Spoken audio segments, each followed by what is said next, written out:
Bomb നിർമ്മിക്കാൻ ശേഷിയുള്ള വസ്തുക്കളൊന്നും Iran കൈവശം വെക്കില്ലെന്ന് ഉറപ്പു നൽകിയതായി ഒമാൻ വിദേശകാര്യമന്ത്രി ബദർ അൽ ബുസൈദി അറിയിച്ചു.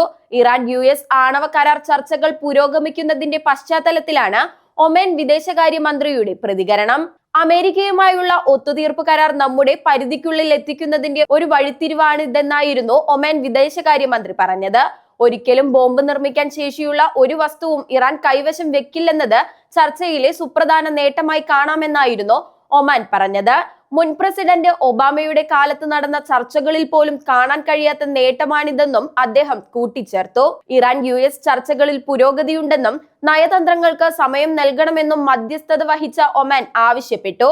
ഇരു രാജ്യങ്ങളും തമ്മിലുള്ള പ്രശ്ന പരിഹാരത്തിന് നയതന്ത്രമല്ലാതെ മറ്റൊന്നും പകരമായി കാണാനാവില്ലെന്നും ഒമാൻ വ്യക്തമാക്കി. അതേസമയം കരാറിൽ സംതൃപ്തനല്ലെന്നായിരുന്നു ചർച്ചയ്ക്ക് ശേഷം അമേരിക്കൻ പ്രസിഡന്റ് ഡൊണാൾഡ് ട്രംപ് പ്രതികരിച്ചത്. സൈനിക നടപടിയുടെ കാര്യത്തിൽ ഇതുവരെ അന്തിമ തീരുമാനം എടുത്തിട്ടില്ലെന്നും ട്രംപ് ചൂണ്ടിക്കാട്ടി. ജനീവയിൽ നടന്ന ചർച്ചകൾ കരാറില്ലാതെ പിരിഞ്ഞതിന് പിന്നാലെയാണ് ട്രംപിന്റെ പ്രതികരണം. തങ്ങൾക്ക് ആവശ്യമുള്ളത് നൽകാൻ ഇറാൻ തയ്യാറാകാത്തതിൽ സന്തോഷമില്ലെന്ന് ട്രംപ് വ്യക്തമാക്കി.